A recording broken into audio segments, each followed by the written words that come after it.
Everybody load into Astrotrain. Whoa, wait, what?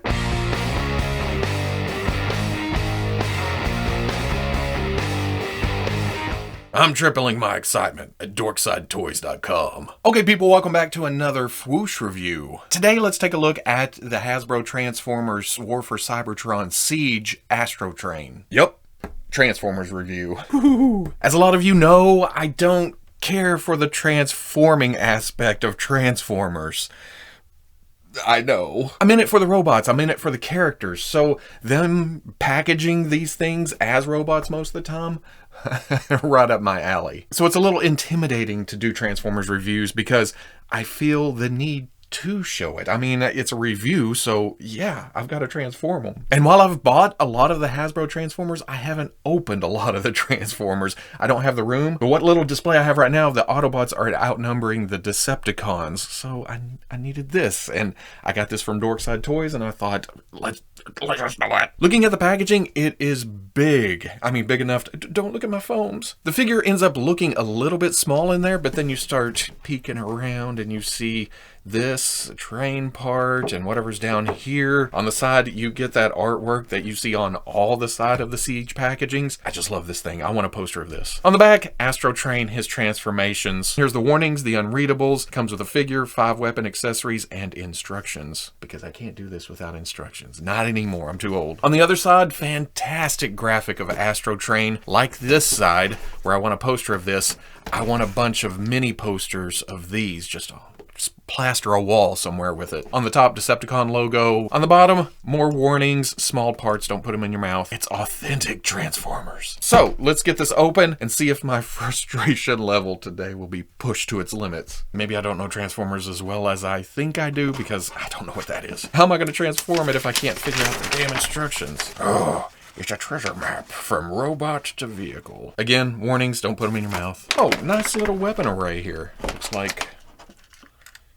well, I don't know what that is. First up, of course, my favorite mode, the robot mode. And honestly, it's a good-looking humanoid robot. You can kind of tell what he transforms into with the wings hanging off the back and then the thrusters right here. But from most angles, it's a solid-looking character. It may be just a tiny bit plain with all this gray. There's some purple poking through. The yellow on top seems out of place, especially looking at it like this. That's just what I think of when I think of Astrotrain. The original promo shots seem a little bit lighter gray, which I feel like would be a better contrast with these darker purple colors and stuff. But at the same time, being a Decepticon, being a bad guy, I'm okay with this darker color scheme. You can see the signature Siege kind of damage paint right here. It's just splotchy, like he's been running through the mud and the blood, or, well, I guess in this case, the oil. But it doesn't carry on to the rest of the body, so maybe he's just been running and it hasn't actually been down in it. But either way, I would have kind of liked to seen this all over, even though it would have made the color scheme even darker than it is. We're treated to that same Siege sculpt work where it could have been flat panels here and there, but they've added these little tech details all over. It makes for a more interesting piece overall. It kind of skews it away from that clean G1 look, but at the same time, it makes it its own thing. You definitely look at this and go, Astrotrain? And what little color and paints there are, it's all nicely applied. There's some red here on the abs. The yellow is a little bit soft on the edges around, but really, that's the only place. If you didn't know any better, you'd think the purples are actually separate pieces bolted onto the grays, but they're not. Here's a red and yellow square right here. And other than that, there's your grays, there's your purples. Astrotrain comes off as thick, almost blocky, but it is a robot. I can see why people would have a problem with the look, but to me, it's just a different shape, so it fits perfectly with the rest of my Transformers display. Now, Perfect World, because I don't care for the alt modes, there are these little things on the side that, you know, aids in the transformation, but if these were gone, it'd be a much cleaner leg all the way around. And I've taken stuff off previous Siege figures that kind of stuck out, like a Soundwave's backpack. But other than those, really, I mean, like I keep saying, it's a clean robot. You get into action poses and the back of the forearms are hollow, so it kind of sticks out there, but again, that's nothing new to this line. That has to be there for the transformation. Damn transformations ruining my Transformers action figures. Going over articulation, there is a ball at the head. You get a little little bit of tilt. Not a lot of forward, but a little bit of up. That's mostly a swivel there. At the shoulders, there is a hinge that comes up to here, but you can also use part of the transformation to bring it on up if you want to. Or there is a swivel, you can bring it up like that too. That can aid in gun poses if you want more of an extension or something. Swivel at the bicep. Double elbow, watch this. Whoop, all the way up. Not really articulation because of the transformation. You can bring the hand down a little bit like that, which is some movement, I guess. Nothing in the torso that I have found yet. Oop.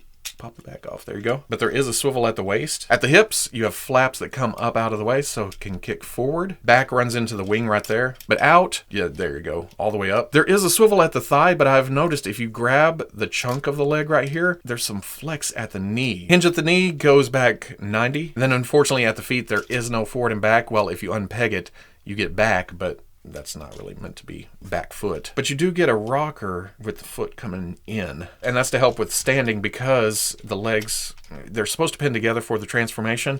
You have to have them a little bit spread out to make them look like legs. So the rocking there helps in that aspect. You can have them in a wide stance, actiony, ready to go. For accessories, there are several guns that you can port into various places on the body or the accessory. You have this heavy blaster looking thing, sort of a rifle, pistol / whatever you want to use it for. Two of these, which I'm guessing either go on the vehicle mode or he can dual wield, whatever you want to use them for. They are the same, except for the pegs right there are opposites. Then there's this box. I'm assuming this is some kind of rocket launch assembly. Peg here, without jumping ahead, and I haven't looked at the instructions fully yet. I'm guessing this is some kind of train part, but this also unfolds to be a launch pad. From the looks of things, it's also some kind of attack base, but this actually pops up in the instructions first, so we're gonna attempt to do whatever it wants me to do here. Looks like this swings up, these pop out, this actually turns down, and these pop off. It says to close these back, swing this down, then that plugs onto the back for some reason. Oh, and then these plug onto the feet. I guess for skiing mode? Yeah, I don't know. And there's your heavy duty Astrotrain. But pull all that off to start the actual transformation. You gotta return the skis to the lodge. Arms. Rotate, hands in. Bring the backwards elbows back. Make sure they're back enough for that peg to fit into that slot, which sounds real easy, but you gotta get everything lined up to hit it. This up, these tabs forward, bring the chest piece up, flip the tail of the shuttle up, hip covers come up, the back wings and thruster pop out and come up, and of course the thrusters go up and around to be on the back of the shuttle. Flip the feet up and around to the back, and there is a peg holding it in. If you twist a little bit and then pull back, you don't get that big heavy snap coming out of it. Then there's a peg right there, a peg hole down onto that. Flip the whole thing over again, because when it tells you 180 degrees, go 180 degrees. Take these and go all the way back. Pop the leg covers off the lower legs where the shuttle pieces are now exposed right there. I think it's saying snap those two pieces to form the cockpit. Bring these out. And then it's something like that.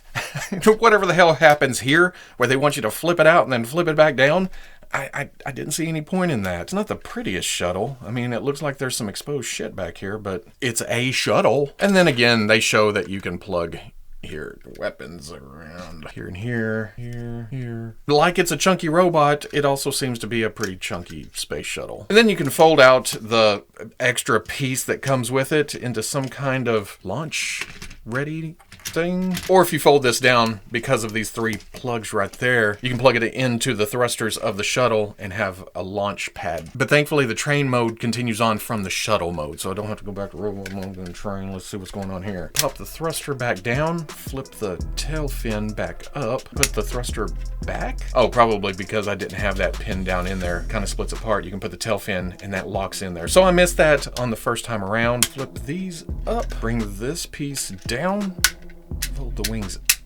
up, and then the tips of the wings fold down. Split the legs apart again, or well, at least the covers. Split the whole assembly. And then rotate the shuttle cockpit up into the legs, like so. Inside the shuttle cockpit, you see these tabs that flip this way. And then down here, these are a separate piece that extend down. The pin is actually right there. It's probably more secure to push right here. Snap those two halves together. Well, there's a lot going on here. Bring the covers back again and those peg together. Hell, I didn't even know these were on the bottom of the wing, but these rotate around. And it doesn't show this until the next step, but you can't bring them up to here until you pop this piece out and then they slip behind it. Because these just flip down and there's a peg right there. Boom. And at first I thought, what in the hell? There's a little locomotive right there. Then there's a window. Until I looked at the instructions, we're back to this thing again. Fold that back into a box. Thrusters plug into here. And it's still, it doesn't really, is that a train car? It's train-ish. I guess I expected something up here where the conductor sits or something. It's not bad, but this will be the only time you see mine like this. This is how he'll be for the rest of his plastic life, which is probably longer than my life. So I will admit, though, I didn't have to go back to the instructions to transform this back to robot mode. It's fairly straightforward. You put the parts where you think they need to go, and they go there. Height-wise, Astrotrain stands at 6 1/4 inches tall, and he looks absolutely fantastic with his fellow Decepticons. Megatron's bigger. He's about the same size as Soundwave. I can completely live with this. And then if you want him scrapping with Autobots, again, same thing. The whole line scales so well. Warpath's from an earlier line. But I love Warpath, and he fits, so there you go. And then for giggles, here it is with the Hasbro Star Wars Black Series Stormtrooper and the Marvel Legends Black Panther. So at the end of the day, I'm very happy to add another Decepticon to the shelf. Astrotrain in robot mode is dynamic looking. You know, like I keep saying, he looks a little thick, but there's nothing wrong with that. It adds a different proportioned robot to the shelf. I like that he's kind of overpowering. The wings take up a little bit of real estate, but because of his height, he's going to be behind some of the other Decepticons, which perfectly fine. That works for me. But despite some of the bulk, you can get him in action-y type poses. The ankles kind of hinder that a little bit, but you can work past that, work around it. He's a brawler, so he doesn't need to be kung fu kicking or anything. If I had to choose an alt mode, I would go with shuttle mode. The locomotive kind of looks like locomotive type parts stuffed onto a brick. It doesn't really work for me. And while the shuttle mode is a little exposed in places, it still looks more shuttle-y than the locomotive looks locomotive-y. You know what I mean? So once again, I'm down for the robot mode. That's how he'll go on the shelf. I know some people say, well, the true fans want their Transformers to transform. My mom was picking me up early from school so I could get home and watch Transformers and then, you know, He-Man, G.I. Joe. In the mornings before school, I had to sit through the grand prize game on the Bozo Show to watch half an episode of Transformers. You don't know the stress of watching a kid stand at a row of buckets trying to toss a ping pong ball in there and have it not bounce out just to get to 15, well, it was less than that, 10 or so minutes of a Transformers cartoon that you won't even see the end of until tomorrow. I had to watch my mom shed tears in the theater when Optimus Prime died in Transformers the movie, the original one. I may have skipped a lot of Transformers toys since that time, and I wasn't interested in Beast Wars, that kind of thing, but I was there. It's just finally that Hasbro has given me a line that seems to be digging deep, giving me that G1 look, is small enough and affordable enough for me to build in the current toy climate. There's a lot of stuff out there to buy, but these are good enough for me to build up. I'm happy to be in Transformers again. I just don't care for the transforming. If you enjoyed the review, comment, like, subscribe, or whatever the platform you're watching this on allows. Much love to the Plus. If you want to see videos early or are in a position to help out the channel, patreon.com. But wherever you may be watching this, I'll always catch you on the Fwoosh.